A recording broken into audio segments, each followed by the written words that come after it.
folks, Right. let me start by introducing you to Tripurdaman.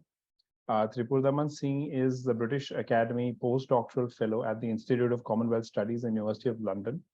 He was born in Agra, India, and he read politics and international studies at the University of Warwick and earned an MPhil in modern South Asian studies and a PhD in history at the University of Cambridge.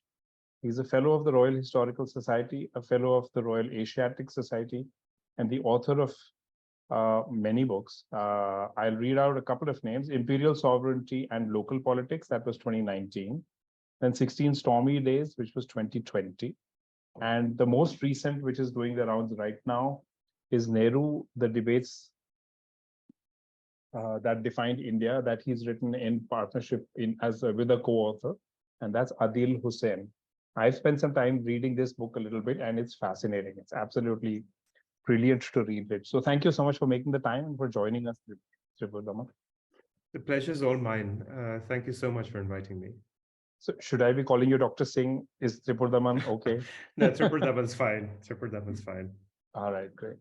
So I would go on, but we didn't actually get a chance to connect, for the 5 minutes before. Do you know much about the Himalayan Writing Retreat? Do you know anything about us? Only the bits that I've read on the internet. So, okay, so you have an idea. So we're like a physical place in the mountains where we run courses, but then we have lots of writing communities. Now, our writing communities are very diverse, and this particular set of writers that are with us today, we are at 33 and counting. So they're very diverse, and our focus will be probably a little bit more on the writing, a little less on the history. So that's how that's one way to think about it. But I have been, I'm a writer myself, and I've been teaching people how to write for about 7 years now. And so I was more fascinated about, the whole process that you have. And, I always see when academics become writers, there's a kind of switch that you have to make from academic writing to writing for, just regular folk. So one assumes the stereotype is that academics are all about the pursuit of knowledge, and that's an end in itself. But you've taken your doctoral and academic works out of the hallowed recesses of academic writing, and you've tried to make it accessible to Aam Janta. So firstly, why are you doing that? I mean, why even work so hard? I mean, that's a good question. So I'll start, I'll start with, I think there's a two-part question in there. So I'll start with the second part, which is why have a wider audience? And that is simply because I don't think good writing and good historical scholarship should be, in a sense, confined to the academy. So I write, in one sense, there's a dual purpose. You write for your peers as a historian, as a scholar, as an academic, particularly, but also you write for your readers. And I don't think there's necessarily a dichotomy there. So I don't think good scholarship needs to be, filled with jargon or written in a convoluted style, targeted only at other academics or other researchers. I think there is a lot of curiosity and a lot of interest in good historical scholarship. And it's incumbent upon those of us who work as historians, as scholars, to make it as widely accessible as we can. And I don't actually believe in this dichotomy, so I always try. And not only do I not believe in it, I also don't like historical writing, which is very jargon-filled, which is very convoluted. I think it's very easy to hide behind convoluted language. And by that, I mean, it's very easy to, in a sense, produce something that ostensibly appears to be really sophisticated and really intelligent and really path-breaking, but, doesn't say all that much. And so I think it's important to have that clarity of language, and it's that clarity of language, in a sense, that makes good writing or good scholarship available to a much wider audience. And so I personally don't believe in the dichotomy, and I do think we should try and make things as accessible as possible. Of course, sometimes you have, when you write on very niche or very technical subjects, things can't always be that straightforward. But Yeah. by and large, Yeah.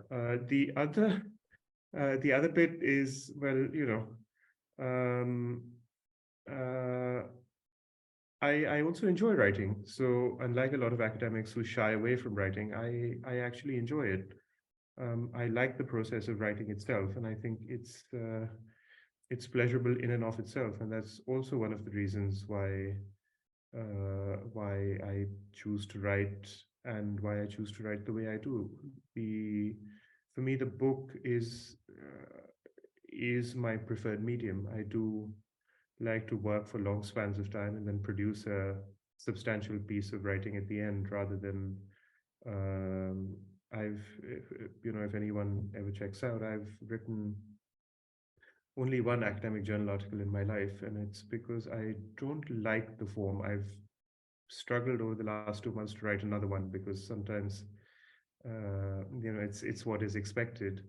But I personally don't like the form. I struggle with that kind of writing, and I think that personally also played into how I've gotten to writing books and writing, the way I do. Cool. That's cool. And so it sounds like you didn't actually have to make the switch. It sounds like you always liked to write simpler. And yet we have Shashi Tharoor on the back of your book, and he's saying an important contribution to the continuing evaluation of Nehru's role in the crafting of modern India. Now, of course, he's almost, I don't know, I've read some of his work, but he's held as this epitome of, using jargon and using complex language. Of course, he says smart, intelligent, reasonable things, and you've actually quoted him in your book as well.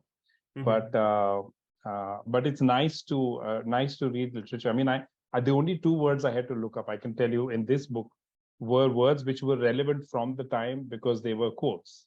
And one was suzerainty and the other was irredentism.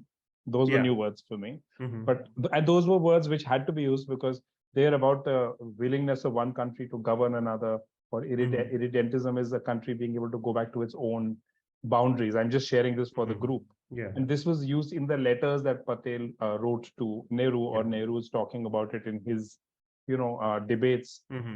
So I thought that besides those 2-3 words, the rest of it was pretty straightforward and easy to follow. But it was interesting because when I started off, I had this sort of assumption that, you're kind of taking a side, that you would be partial to one of the people in there. But I realized as I read the book that the first couple of chapters are, painting Nehru in a very nice light. But then in the third set of debates, which is between him and Patel, and where it's the foreign policy debate about China, it's actually not painting him in as positive a light, because it actually seemed. So it sounds like your interest is really history and really what happened, rather than trying to make an argument, which is more one-sided. I mean, so this is the thing, making arguments, of course, is part and parcel of what we do. You can't, it's very easy to shy away and say, I have no argument, I have no opinion, I'm just, telling the facts. But even in telling the facts, and this was something that, when you go through graduate school, is kind of hammered into you, you are, in a sense, there is very little neutral territory to be found in recalling the past. So the sources that you use to recall the past, in and of themselves, if we rely on, say, government records have their own biases, have their own limitations. If we rely on first person accounts, then people's memories have their own limitations, have their own biases. So we have this. So there's very little neutral territory to be found. The neutrality comes with trying to use as many sources as you can, and to try, in a sense, to broad base the material that you use. Try and get opinions if in a book like this to try and take in opinion from several angles of the political spectrum.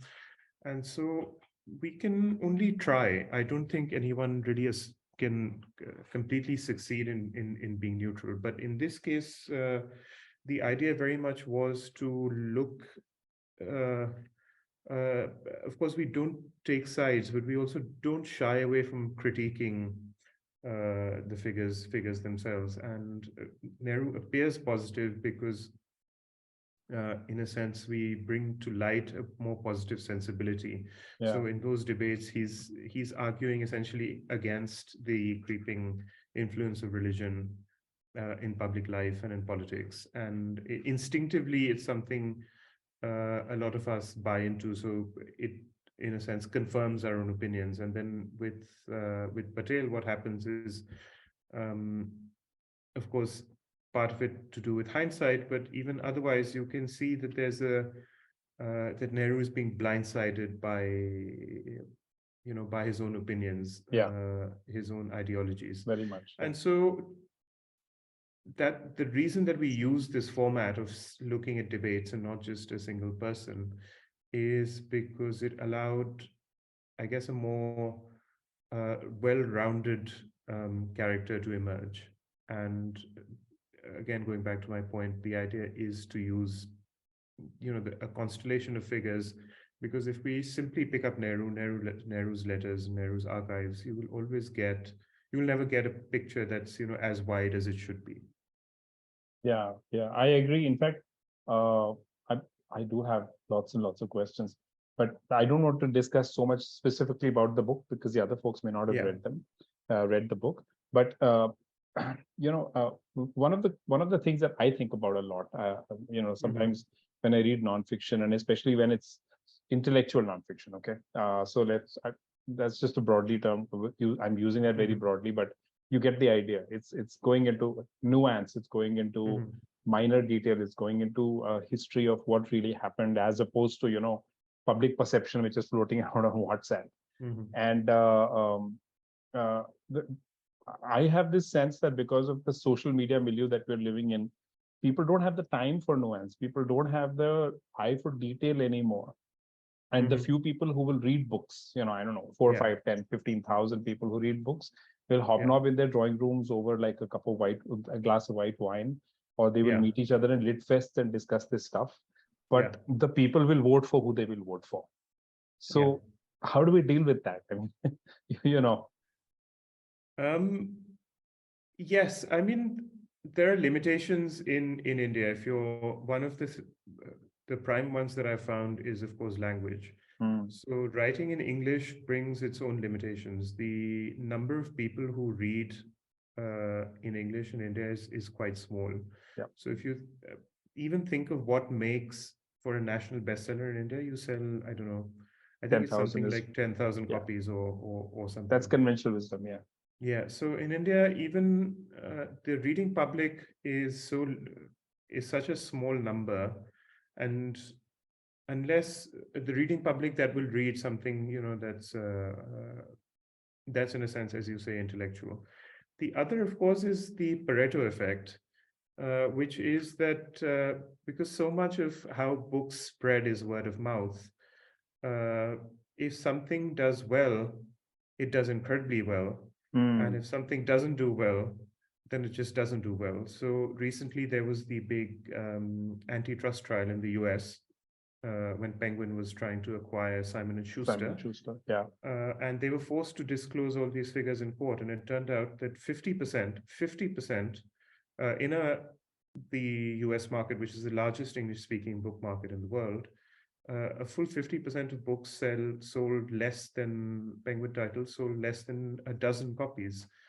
Oh my God. And so, and this is not to discourage anyone, but it's just to get a kind of realistic sense that the Pareto principle, which is, 20% of the labor produces 80% of the results, it kind of applies in all of these. So once a book takes off, the word of mouth kind of ensures that it really takes off. So that's it's kind of difficult in a sense to judge people.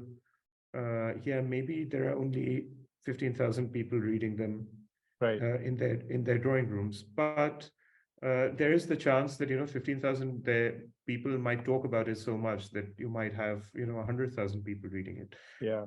That's one. The other, I think it's important to look at language, and there have been Hindi editions of both books. I unfortunately am not. I mean, I'm perfectly competent in Hindi, but I don't really write in it. But Yeah. um, translations often spread to places and to people that English by itself often doesn't. Hindi is a much larger audience, admittedly very price sensitive. So Yeah. it's there's a kind of fine line that publishers tread. But I feel it's important to get books out in Indian languages as well, and to make good writing, good thinking accessible as widely as possible. Mm. Cool. Right. So, when I was reading the book, I was doing this mental experiment where I was thinking that, okay, let's assume that Gandhi and, Iqbal or Gandhi and Patel are here today. Okay. Mhm. And they're having this exchange. How would that exchange happen today? Would it happen on Twitter? I mean, would it be like 288 characters for every point? And so I was just trying to, because these are like long letters. If you guys read the book, Mhm. some of those letters are like 10, 12 pages long. And Yeah. they have a very warm relationship. They have a very Mhm. strong relationship, but Mhm. they don't agree on certain things.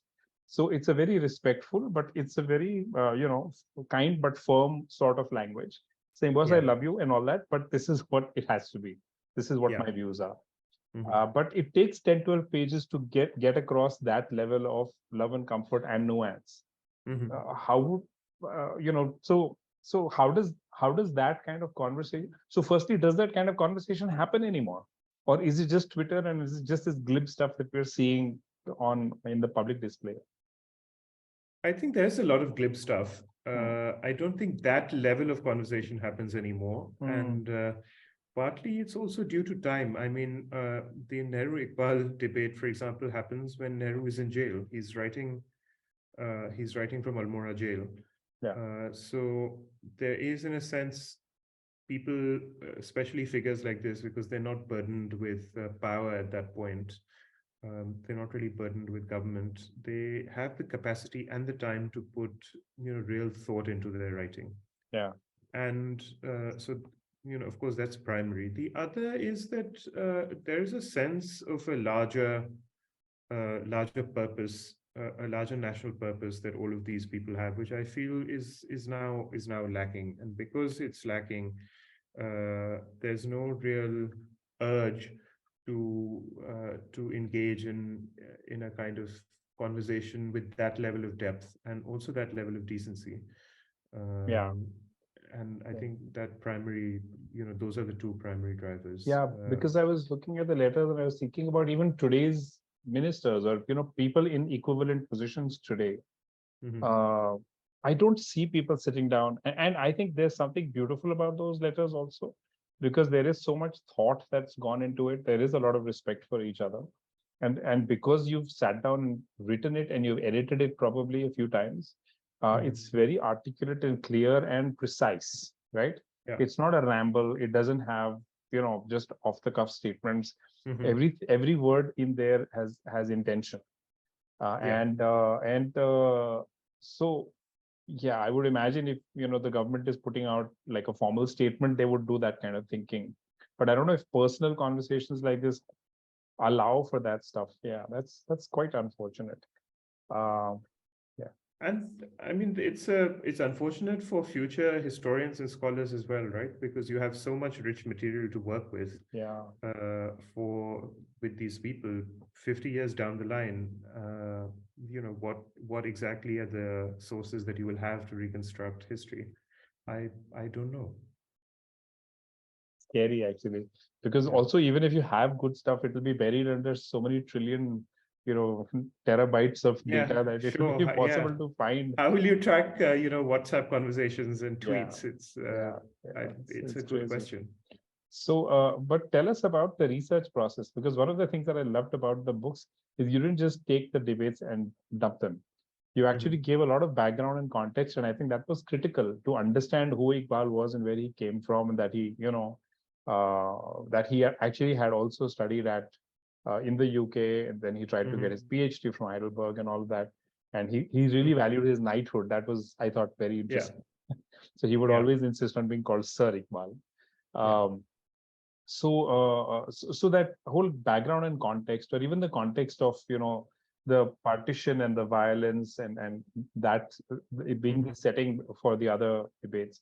So how do you get all of that material? Is it easy to do that research? I mean, this will also inform a lot of our writers, because even if you're writing fiction, research is something that we do have to do a lot. So yeah, where do you get that? I mean, I feel all good writing essentially flows from good research and good reading. Whether you're writing fiction, whether you're writing nonfiction, even the best of fiction that I've read has been really rich in the kind of, when it's really rich in detail, that there's a lot of research that has gone into producing that level of detailing, and that level of detailing is important to evoke a good again, whether you're writing fiction, whether you're writing nonfiction, to evoke the kind of zeitgeist of the time or of the place that you're trying to Right. set your stuff in.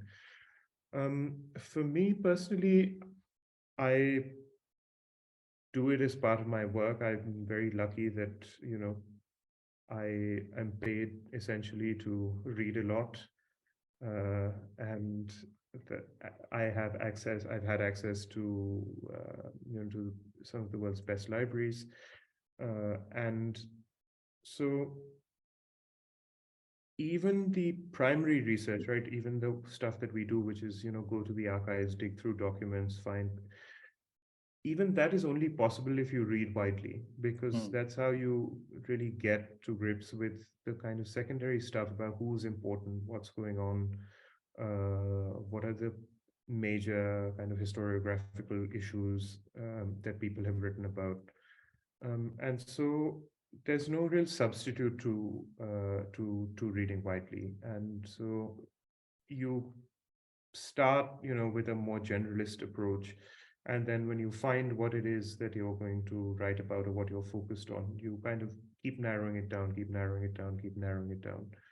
And for me, that approach has generally worked. So whether you look at this, or whether you look at the previous book, which is on the Constitution,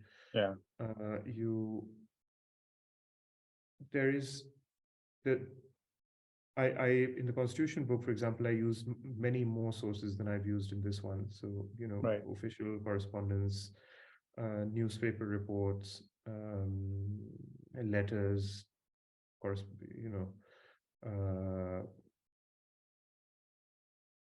and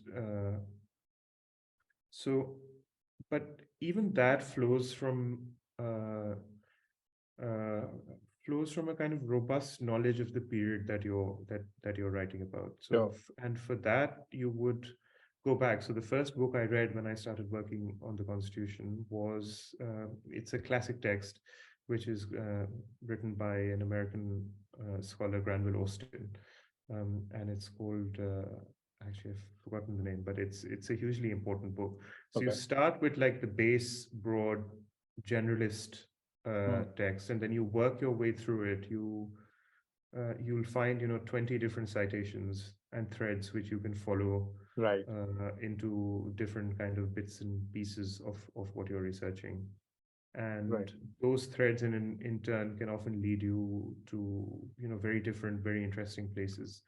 And it's a bit like solving a mystery, and that's what makes it fun. Because think of yourself as as someone who's been given a puzzle or a mystery to solve with, and you start off with zero, start off with zero clues. Right. And so you start with very basic things which build the which are the building blocks of any piece of good research. Okay. Yeah, good. Interesting. So you and Jawaharlal Nehru have something in common, which is that you both went to Cambridge. I also have something in common with him, which is that I've been to jail. And I spent a month in jail. And when I went to the library in the jail, because, why I went there is another reason. It was well after the freedom struggle, fortunately. But when I went to the jail, there was nothing to do, and there was a library in the jail. And when I went to the library, there were only two big books of English which were there in the library. One was 5 Point Someone, and the other was One Night in the Call Center. Consequently, those are the two books by Mr. Bhagat that I have read. But where I'm going with all of this, it's not an aside or a rant. Where I'm going with this is last month we also had Anchal Malhotra, who's again a historian. And she had written first, she wrote two books of nonfiction. One was Remnants of a Separation. Then she wrote In the Language of Remembering. And now she's come with her first novel, which is called The Book of Everlasting Things. So you've done 3-4 books. You've done a lot of research. You understand this era really well. So are you in some corner of your mind toying with the idea of writing fiction, or is that not on the map right now? I would honestly love to write it. I think fiction has a kind of allure that nonfiction doesn't. It allows you to, in a sense, play with language and play with characters and play, I guess, play with your imagination in a way that nonfiction really doesn't. So I would genuinely love to write it. I'm not sure whether I have the skill set for it because I've never done it, but yeah, I'd love to. But currently, I'm working on a new new project, which hopefully will culminate in another nonfiction book. So sometime in the future, once this is done and dusted. Right. Okay. Well, because I think your Pareto principle applies even more strongly to fiction. Nonfiction will always have one set of staunch readers who will read like 3, 4, 5,000 copies. But the fact that I could just find 2 books in Bokaro jail and they were both by Chetan Bhagat is, there is something to the power of storytelling. So I hope that you do write something on those lines. That would be really, really awesome. I think with that body of knowledge, if you create something, it will be quite marvelous. And thank you. That's very kind. Yeah, and I'm sure you have the skill set, man. You're just being very polite. But there were so many things in this book that were a shocker to me. And we kind of assumed that there was, times were different and obviously issues were different. But I remember in the first debate, there's this one point which Nehruji talks about. It was the Sarda Act, correct? So the Sarda Act, evidently, this was in the 1935 or thereabouts, I would imagine. And it was fascinating because the British government had passed or was wanting to pass a law which would have banned the marriage of girls under the age of 14. And traditional Muslims and traditional Hindus got together to protest against that act. Now, this is 14. This is like, come on, right? But it was just bizarre for me to read that is where we were, and this was less than 100 years ago. So, no, I mean, it's interesting because Nehru watches that procession and he writes about it as well. And these were, in a sense, of course, religion provides a common language, right? So religious conservatives, both from the Hindu side and from the Muslim side, can have a perfectly civil conversation, right, where they're not and find broad agreement in things like this, which is the idea that the government should not be intervening in what is considered a purely religious sort of domain. And so it's interesting that so many conceptual categories that we take as given, that these are here's a boundary between Hindus and Muslims, are actually very, in practice, quite blurry. There's quite a lot of overlap and quite a lot of conversation that they can have and quite a lot of agreement that they find as well. So you, as this protest demonstrates, that on certain questions you find a great deal of agreement between ultra conservative Hindus and ultra conservative Muslims, whereas you would have found a great deal of difference between ultra liberal Hindus and ultra liberal Muslims on those questions. So it's a good, I guess, way of seeing how these categories are, not quite monolithic, or not quite, they don't have the very firm boundaries that we sometimes think that they do. Yeah, but yeah, it was still just almost like, I had to wrap my head around this idea saying 14 was what we were talking about then, now it's 18.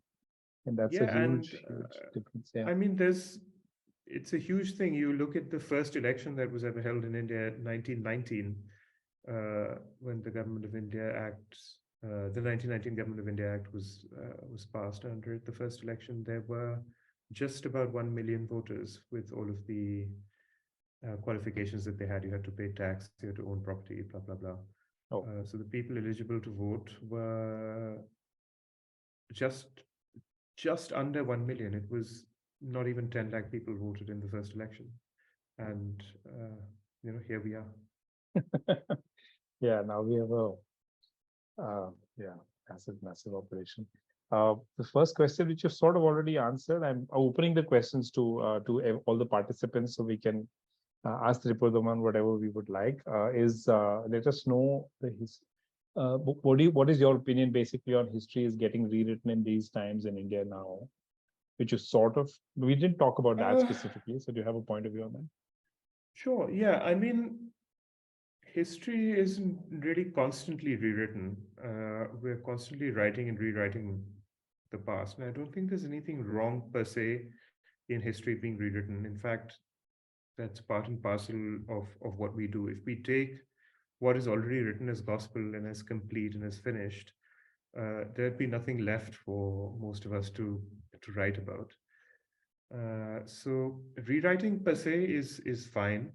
What I do think is happening is, and even this happened in the past as well. It's not something new that today's political milieu influences how you write history, because history has a very strong force of legitimation for contemporary politics, right? Everybody tries to evoke history to justify what they're doing or make sense of what they're doing. So history has always served a political purpose. And the person writing history is also inhabiting two worlds, right? He's trying to inhabit the world that's, gone past. But he's very much also writing for today and for a readership that's, based in today. So it's very difficult to completely ignore the contemporary milieu when you're writing, even when you choose what to write about. So I chose to write about the First Amendment to the Constitution. One of the reasons that I chose to write about it was because it has a lot of relevance to the contemporary world. And equally, what's happening today makes one think about something like the First Amendment to the Constitution. So it automatically draws your attention towards a part of the past that you recall, given what is happening around you. So I think history, in that sense, is very connected to the present, and so constantly, you have things being rewritten as they should be, as long as you stick to a kind of robust historical method of doing the real grunt work that comes with rewriting history, right? That to be able to rewrite history, and especially to overturn accepted kind of accounts, you have to there's a lot of work that goes into it, a lot of primary research, of course, to find documents, etc., whatever your sources are, but also a lot of secondary work, because sometimes, you can use the same documents, read them very differently to come to a completely different conclusion without changing a thing about what it is that has happened. You see this for those who are historians in, Mughal history, especially, what people like Irfan Habib and others in Aligarh used to write was in the late 80s and 90s completely overturned using the same documents, the same sources by historians who were working out of the US, people like Muzaffar Alam, Sanjay Subramaniam, etc. And that was using, a whole different idea of what is important in the documents and how you make sense of what is written. So, as long as you stick to that method, I think rewriting is very, very par for the course. Right. We have a whole bunch of questions. I'm going to take the easy ones first. How would you compare ease of access to primary sources in the UK as compared to India? I think it is a lot easier to access primary sources in the UK. They're less protective. Generally, archives are a bit better resourced. They have better cataloging systems. And these are just an outcome of money, right? If you have the resources, you can have the people, you can have digitization. But saying that, archival access in India has improved greatly. Places like Nehru Memorial, National Archives, even some of the state archives that I've used, they've really improved a great deal. The one thing that I do think is a lot better in the UK is the more mundane aspects, right? You don't need, if you, for example, go to the British Library, you don't need to turn up, you don't need a letter from your institution and to fill out like 10 forms and the unnecessary bureaucratic hassle that we seem to love in India. So that just makes life easier. I'm sure. Anyone can go and do it. It's not like here where you have to, if run through the bureaucratic gauntlet to really prove that you should be allowed to, into the archive to see what you want to see. Right. Next question says, how do you decide the form in which you would write or present a particular history or nonfiction while ensuring that it doesn't overlap or echo with what has been written by authors working on a similar topic or possibly in the past?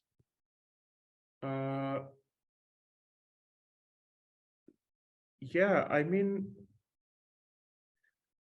in that sense, you have to find your niche. I don't think there's a very sharp answer that I can give you on this. Yeah. You uh, once you read 50 books, they obviously influence you in a certain direction, and their arguments certainly find space in your own writing. So it's you I don't think it's that easy to completely get away from. They shape your writing, they shape your scholarship. It's impossible to completely get away from them. But I do think if you I mean, I write when I think that I have something useful to write and something interesting to say beyond what has already been said and already been written. My advice on this would be, if you have nothing new to say, you shouldn't be writing. You shouldn't be writing a book. So the way I go about it is, do I have something interesting and something substantive to say that goes beyond or that adds to what has already been written on a subject, already been said about a subject.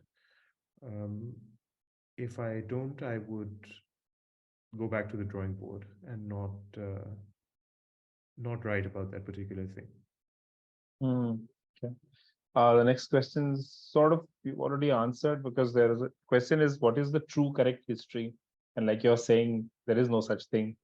That history itself is rewritten and it can be a little, Yeah, open. I mean, the past is open to interpretation as well. There's very little that we know, uh, uh, as they say, for fact, because and the further back we go in the past, the harder it gets, to people reconstruct medieval history based on, a handful of documents. People reconstruct ancient history based on, five random, well, not random, but on the basis of new finding coins, or finding half a dozen inscriptions, and you might reconstruct the history of 200 years based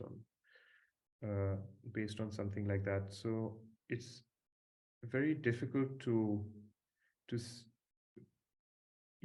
when you write, when you invoke the past, you're always invoking a version or a part of the past, it's very difficult to get a picture as complete as we would like. So in that sense, it's difficult to say what history is true. All histories, provided they're written with enough evidence and enough, as, uh, it's a slightly technical point I'll quickly make here, which is methodology. So if you can subscribe to a good methodology in trying to reconstruct the past, then in my eyes, that history is as true as anything else.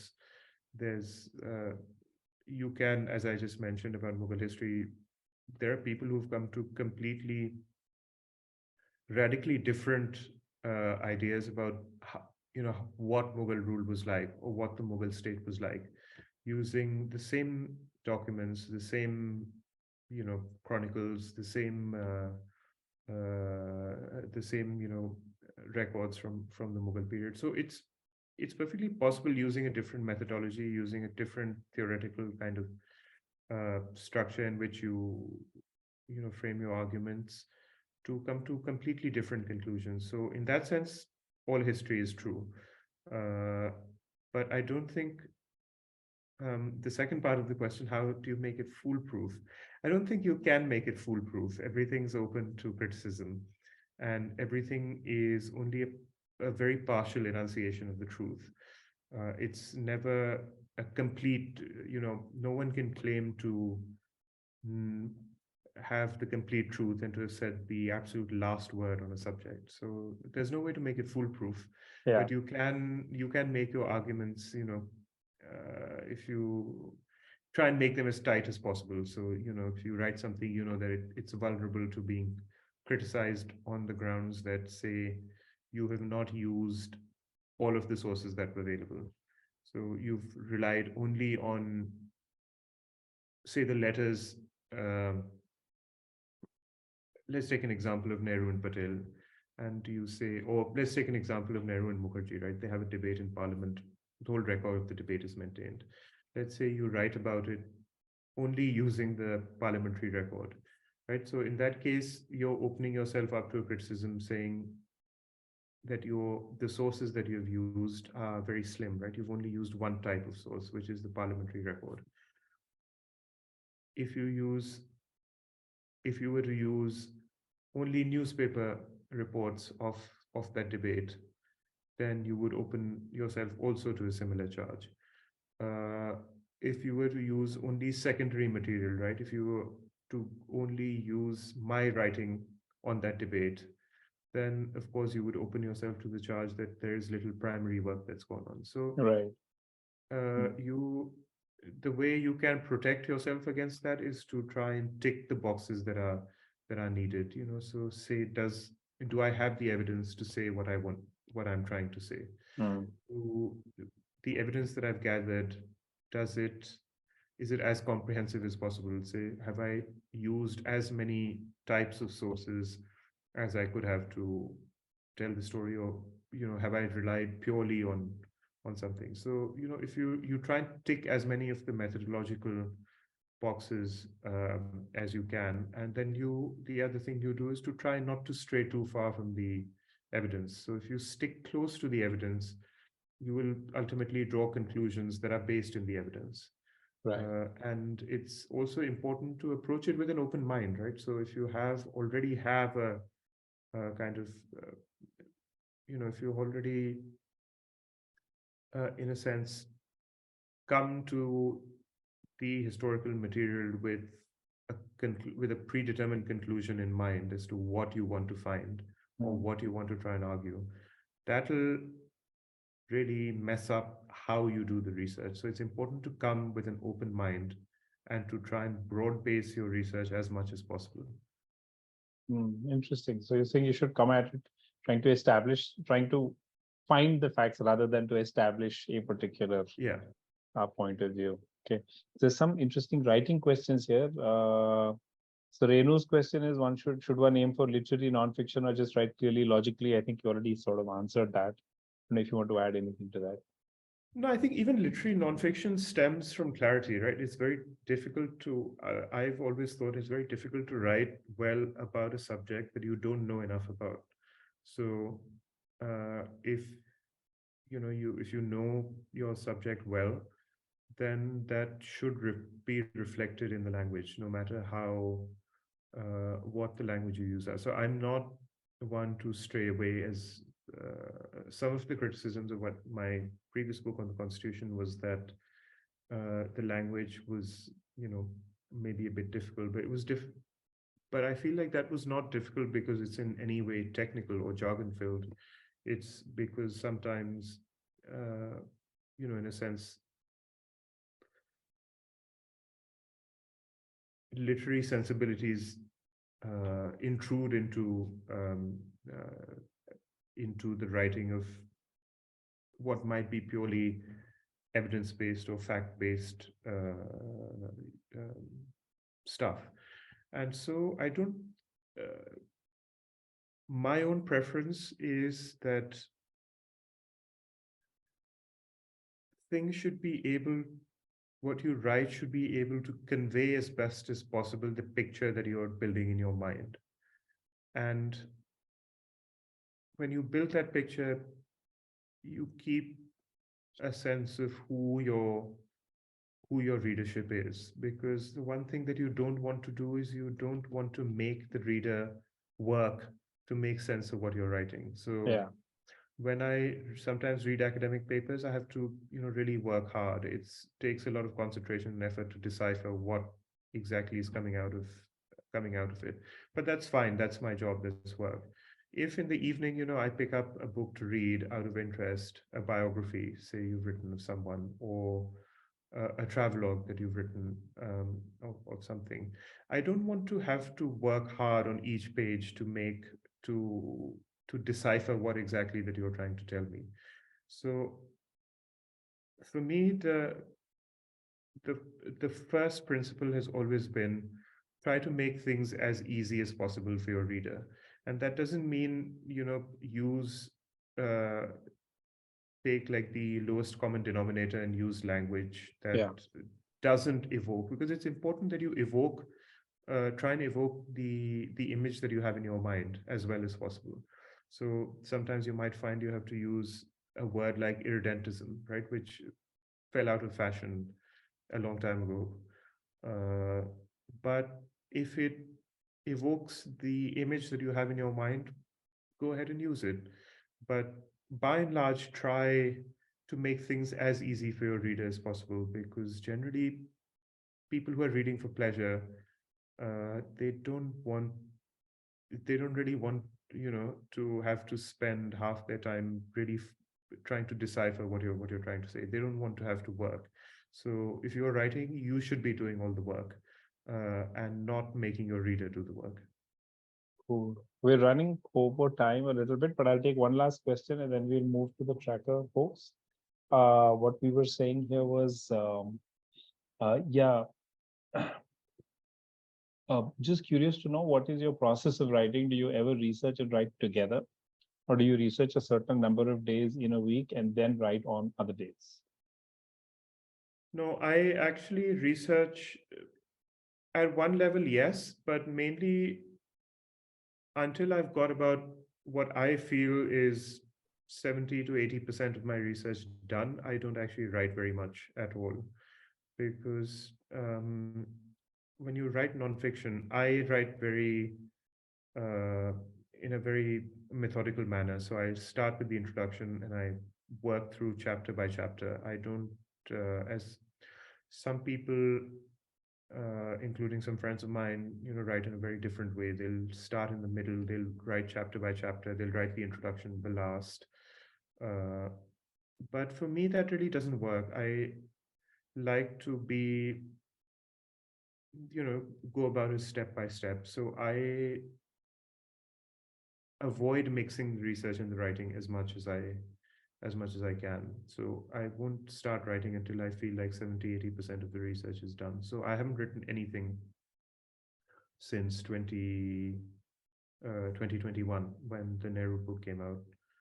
And that's because I've just been I've had some other academic things to do, but otherwise mainly because research is taking time, and until I feel that I have enough material to really uh, start from point A and then work my way to point B, I actually won't do the writing.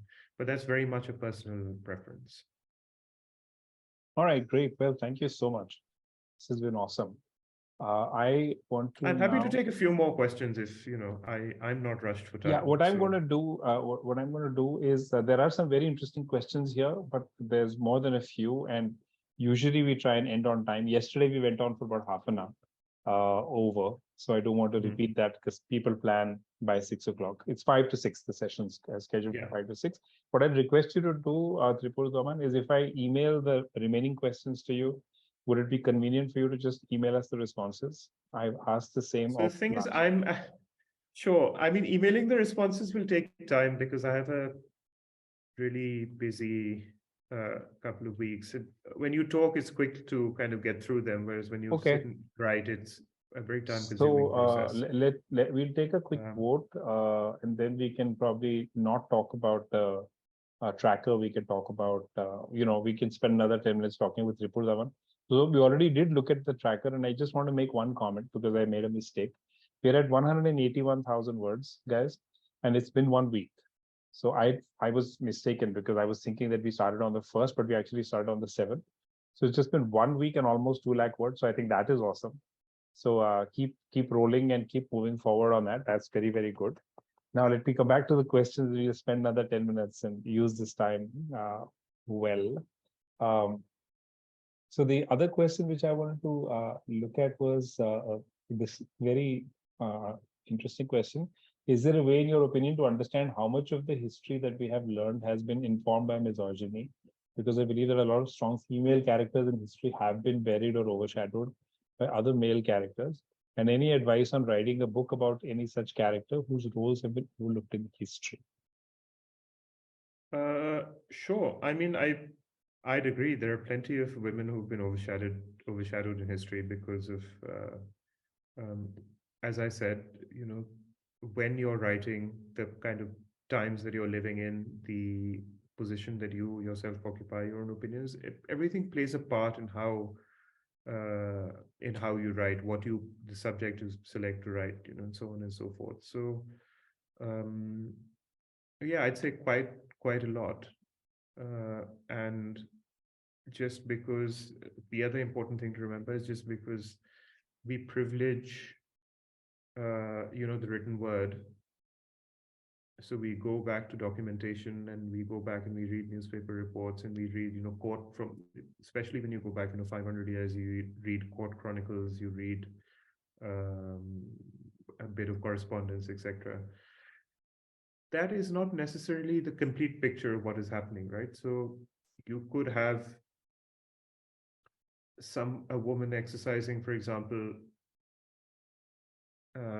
within those court systems, enormous amounts of power, enormous amounts of engaging in enormous amounts of decision making, etc., without being written about as such in the chronicles themselves. So these are some of some limitations that we have uh, also with sources, depending on the sources we use. But one of the ways you get around it is to use other sources, private letters, paintings.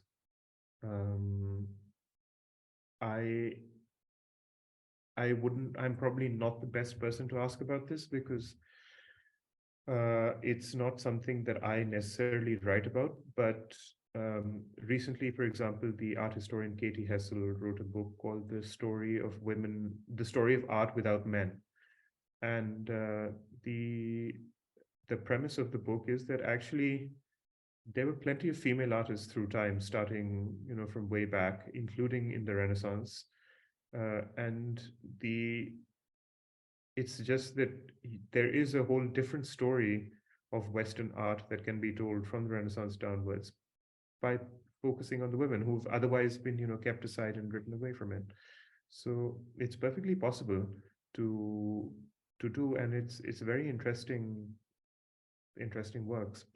Someone someone better than me should be doing it. Right. And a bit of advice about writing characters from who've been ignored. I mean, if they've been ignored, generally there are good reasons that they've been ignored. Either there's a limitation in sources, or sometimes there's a kind of political consensus that something shouldn't be written about, or there might be it might just be the fact that no one has sometimes there are stories just waiting to be told. I do feel, in that sense, there are sometimes someone is just meant to tell the story of a certain character or to explore a certain facet of history, and it's just a quirk of fate that no one has done it. Maybe if you find something like that, you should thank your lucky stars and go ahead and write it, because you found a niche, you found a gap in our writing that is there for you to exploit.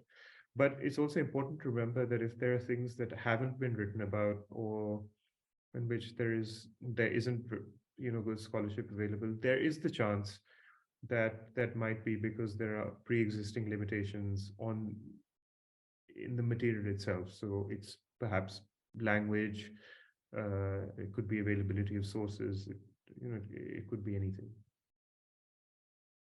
Sure. There was another interesting question a little further up, which was about, which is from Nina. She's saying rewriting might be justified, even necessary. What would you say of the rampant and arbitrary deletion of whole eras from history books these days? Honestly, I haven't really looked at it that closely. I don't think there should be. I do think there should be a more formalized system, which includes substantial academics to decide on curriculums generally as to what should be taught and what shouldn't be taught. Because when you talk of history textbooks in schools, here's the thing: you can only teach very, very, very basic things in school. For anyone who's genuinely interested in history, they have to follow, their own interests. When I look back at how much I learned in school, not very much. But that not very much is still important. So I do think there should be. I'm not sure how it can be done, but a slight depoliticization of history writing, and to, in a sense, also stop obsessing over textbooks. There's very little that can be taught in textbooks beyond like the absolute basics, and I don't think teaching the absolute basics should be as contested as it is. So my own opinion would be that it would be a lot better if a commission is constituted every decade to reassess the syllabus being taught. Okay, cool. One of the last questions: while writing, do you have a planned structure or plot, even character development as you would for fiction writing? And also, do you use a template for your book, like do you do outlining and stuff, or how does it work? For me, I like to write a kind of broad outline, a broad plan, just to sort of keep a bit of focus, because it's very easy to lose yourself in your writing. So I don't like to overrun or underrun.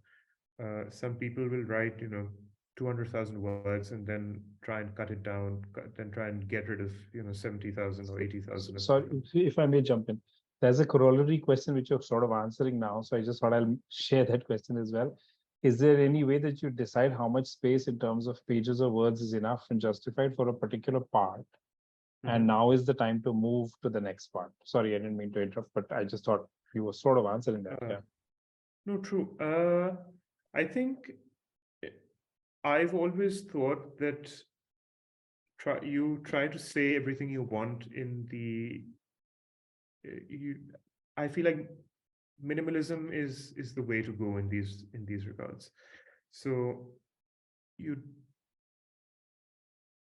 don't want to keep lingering on things unless there's some good reason to do so.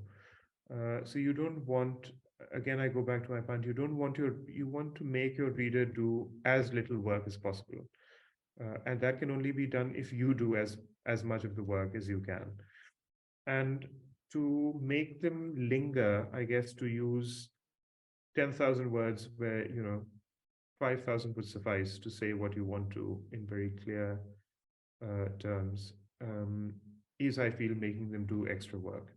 So I don't have a fixed criteria as to how much space is enough, but I do try and be as minimal and as clear as I can. And if you can get what you're saying across in 5,000 words, say in one chapter, you can make a point. There's no reason that should then be stretched over 2 or 3 chapters. So I don't mind a book being short. I don't mind. All of my books are roughly 70,000, 80,000 words.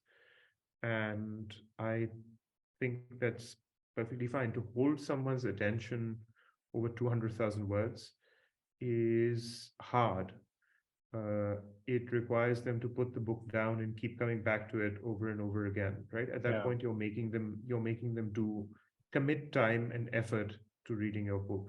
And the less time and less effort that you require your reader to commit, the easier it makes it for them to read the book. And so for me, space has always been, in the sense, whatever works most efficiently is the amount of space you need. Sometimes you might find you need 20,000 words to say something, but if you can say it in 5,000 words, there's no reason to stretch it over 20,000. And for whether I have a plan structure, I like to have an outline just to direct my own thoughts and to focus my own writing. It's just so that I don't get swamped. I don't end up waffling on. I don't end up stretching things beyond the point. And I know when I'm writing the kind of direction that the writing is going in, because if you beyond a point, as I said, it's easy to get lost in your own head or lost in your own writing. And I find that a outline or a plan as such keeps you focused.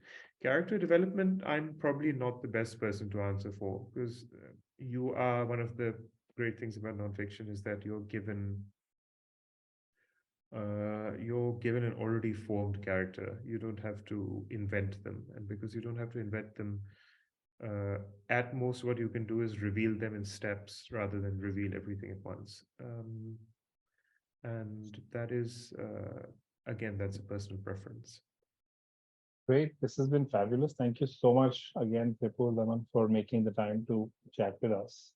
And all the best for your next book. And if you're ever planning a trip to India, come up to the mountains, come hang out with us. We love to have writers come and stay with us when we're not doing workshops. So you're always welcome. In fact, we have a French residency coming up when we're going to have a French writer come and stay with us for a whole month. So that's going to be interesting. Okay. No, yeah. I'd absolutely love to, and I'll definitely be taking you up on that offer at some time. Definitely, at some point, definitely. Yeah. So, folks, we'll meet now on Sunday of next week. The guest next week is Swati Chopra. Swati is actually an editor. Did she work with you as well, Tripurdaman? Yes, Swati commissioned both my books. So when she was at Penguin, she commissioned Constitution book, and at Harper she commissioned this one. So full circle. So she's actually our expert next weekend. So she will be here from 5 to 6, and I will be in the mountains. Then I'm in Delhi right now, and so will she. So we'll actually be face to face, and we'll be meeting with all of you. Right. And she has over 20 years in the publishing industry, a lot of it in fiction, a lot of it in nonfiction. So she'll be a fabulous person to, whose brains to pick about, the publishing process and how to get your book out there and all of that stuff. Yeah. So looking forward. No, I'm sure she'll have something very useful to say, because that's a whole different ball game and a hugely important part of writing as well. Because if you're writing to get published, Yeah. You need the first thing you need to do is to get a commissioning editor interested. All right. Thank you again. Thanks, everybody. Thank you very much. Sorry, sorry I was a bit late. Not at to all. start Not off at all. with, That's so. fine. We're in India. Utna to chalta hai. See you. Bye. Bye-bye. Bye.